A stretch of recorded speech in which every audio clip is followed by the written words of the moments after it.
मसीह खुदावंद में आज की सुबह आप सब पर सलामती हो। मैं पास्टर सुहेल जॉन एक बार फिर मॉर्निंग डिवोशन के साथ आप सबकी खिदमत में हाजिर हूँ। और आज की सुबह हम अपने उसी टॉपिक को सीखेंगे। आज मेरा लास्ट इस पर सरमन है, दुनिया भर की मुसीबतों का हल। खुदा के लोगों, दुनिया भर की मुसीबतों का हल हमारे खुदावंद यीशु मसीह के पास है। किसी और माबूद के पास, किसी देवता के पास मुसीबतों का हल नहीं है। और जब हम उसके हुजूर दुआ करते हैं तो वो आसमान से बरकतों की बारिश करता है। और आज सुबह हम बात करेंगे योना पर।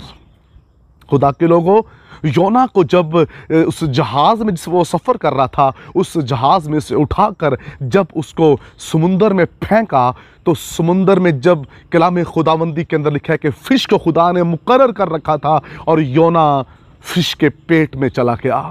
और जब उसके पेट में चला गया तो वहाँ वो कुछ दिन रहा, यानी कि वो 3 दिन रात मछली के पेट में रहा। और उस हालत में जब वो मछली के पेट में था, जहाँ बदबू है, जहाँ तारीखी है, जहाँ मौत है, जहाँ बचने की उम्मीद नहीं है, वो फिश उसको कैसे खुशकी में ले जाए, कैसे उसको बचाए। खुदा के लोगों, समुंदर में लोग जो फिश के हाथों चढ़ते हैं वो ख़त्म हो जाते हैं, लेकिन खुदा ने इसको मौका दिया। और जब इसको खुदा ने मौका दिया तो ये उस पेट में खुदावंद के हुजूर में इल्तिजा इसने की, इसने इकरार किया। और उस मुसीबत से खुदा ने योना को रहाई बख्शी। लिखा है, मछली ने योना को खुशकी पर निगल दिया। खुदा के लोगों, उसको खुशकी पर फेंकने का रीज़न ये था कि योना ने आसमान के खुदा के हुजूर दुआ की।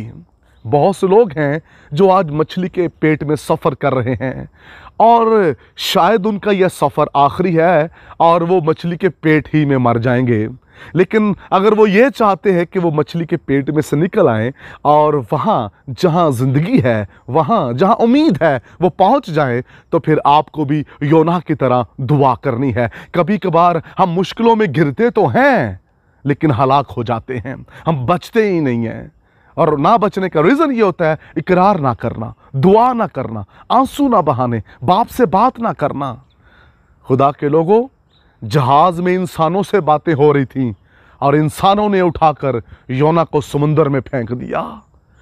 और समुंदर में मछली के पेट में योना ने वहाँ इंसानों से नहीं, आसमान के खुदा से बात की और खुदा ने उसको ज़िंदगी बख्शी। हमें खुदा से बात करनी है। दुआ का मतलब खुदा से बात करना है। और जब हम बात करेंगे, दिल का हाल उसके सामने रखेंगे, तो वो खुदा आपको बहाल कर देगा, वो खुदा आपको छुड़ा लेगा, वो आपको गहरे पानियों से निकाल लेगा, वो गहरे समुद्रों से, गहरे तूफानों से, गहरी गुर्बत से, बीमारियों से वो आपको निकाल लेगा। दाऊद कहता है, ओ जोर मेरा है, मेरा प्यार है ओदे नाल। योना का खुदा आपसे भी मोहब्बत करता है, वो आपको भी बहाल करना चाहता है। क्या आप इकरार करेंगे? क्या आप बात करना पसंद करेंगे? आइए, इंसानों से बात नहीं, खुदा से बात कीजिए। लिखा है, खुदा ने कौम बनी इस्राएल की फरियाद को सुना, उनके रोने को सुना।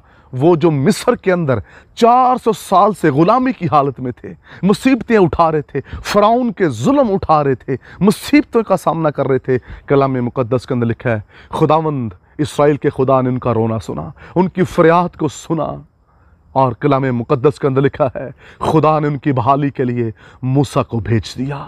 जब आप दुआ करते तो ये रोना आपका सुना जाता है। एक दिन आता है जिसमें आपकी बहाली होती है, फिर बहरे कुलज़म चिरते हैं, फिर यरूह की दीवारें गिरती हैं, फिर बियाबानों में मन भी बरसता है, जहां उम्मीद नहीं होती, फिर ना आपकी जूतियां टूटती हैं, ना आपके कपड़े फटते हैं। आइए, खुदा के हुजूर इस्राएल की तरह फरियाद कीजिए, योना की तरह फरियाद कीजिए। खुदा इस हफ्ते भर के टॉपिक के वसीला से आपको बरकत दे और तौफीक दे कि आप इस पर अमल करें। और लास्ट पर मेरी दरख्वास्त है, इस सरमन के वसीला से अगर आपके ज़िंदगी में काम हो तो आप ज़रूर गवाही वीडियो के ज़रिए से 30 सेकंड की हमें शेयरिंग कर सकते हैं, ताकि आपकी गवाही हमारे पास हो। और भी जो मैं सरमन पेश करता हूँ, आपको जो बरकत मिलती है उसकी गवाही ज़रूर शेयरिंग करें। खुदावंद आपको बरकत दे। मेहरबान आसमानी बाप, मेरी दुआ है कलाम सुनने वाले बरकत पाएँ और जो कलाम पूरे हफ्ते भर में सुनाया गया, इसके बायस इनकी ज़िंदगियों में तेरा जलाल ज़ाहिर हो। यीशु नाम में।